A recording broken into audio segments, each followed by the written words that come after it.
po sa ating lahat mga hunter. I-share ko lang po sa inyo yung mga bagong hunt ko na barya. Yan. Ito po ang una. Yan. Year 2015, 10 pesos. BSP series. Yan. Ang ganda po ng kondisyon niya mga hunter, mga kaibigan. Basta ang kondisyon po ng barya ganito, common po ito, common year siya. Marami siyang mga ganitong year. Kaya lang yung kondisyon niya, madalang na po yung ganito. Kaya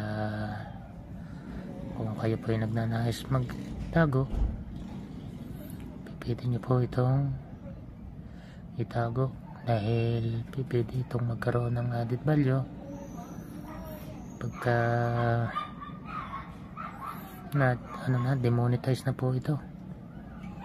Ayan, kasi mawawala na sa circulation po ito, papalta na po ng mga ganito nating pera. Ayan, may mga 10 pesos nating bago ngayon, yun ang ipapalit dito.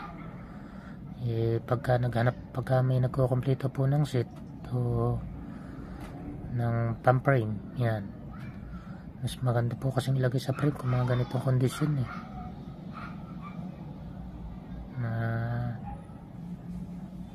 uncirculated po siguro ito masasabi, pero ano naman ito, circulated siya pero hindi naman siya yung yung gas o yung, basta maganda po yung kondisyon nito. Always uncirculated yata ang tawag nila dito. Yan. Tapos itong 2003. Yan. Ito.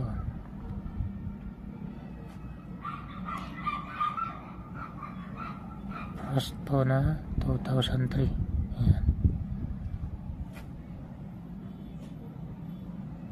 Naisipan ko lang po siyang kolektahin kasi maganda yung kondisyon niya.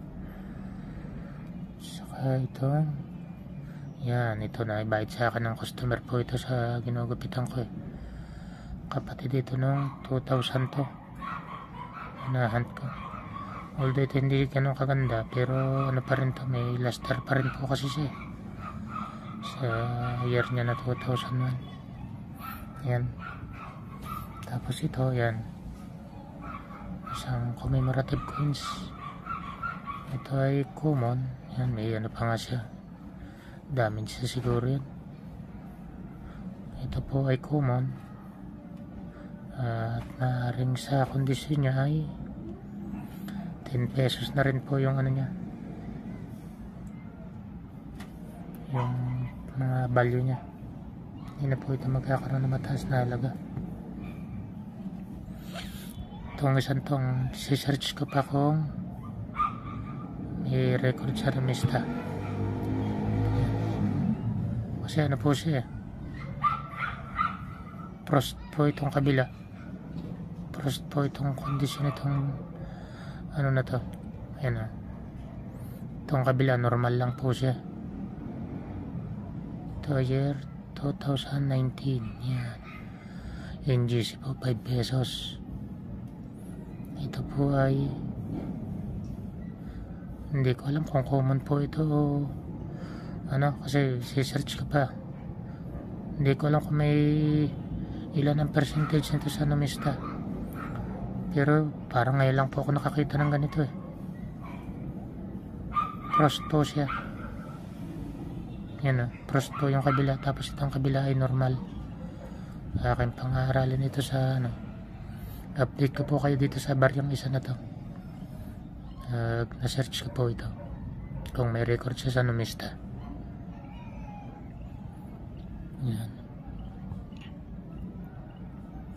Tapos ito pong isa, yan, nonagonal na 2020 na 5 pesos. NGC rin po ito. Yan, ano siya, may guhit siya. Yan dahil crack error po siya. Hindi ko alam kung may added value ito o may halaga na mas higit sa kanyang face value. pero ganun pa man kinip ko po siya dahil maaaring pag may may naghanap ng mga ganitong error, maaari po siya magkaroon ng value. Tatandaan nyo po yung mga coins natin, unang-una yung mga nagiging value nya depende sa kondisyon. Pangalawa, doon sa buyer na bibili. Yan. Kung may naghahanap po ng mga ganitong klase ng barya at gusto niya talaga makabili, kahit medyo mataas-taas ng konti, nagdadagdag po siya, lalo na kung mga ganito po ang kondisyon niya. Yan. Ito po ay naglalaro sa 30 pesos hanggang 50 pesos ang kondisyon sa ganitong klase po ng barya, kung lalo na po pag ito ay demonetize na. Sa ngayon naman, di pa siya mataas ang demand niya, kumbaga hindi pa siya masyadong mabenta, pero ang inaano ko po sa inyo, ang sinishare ko sa inyo, yung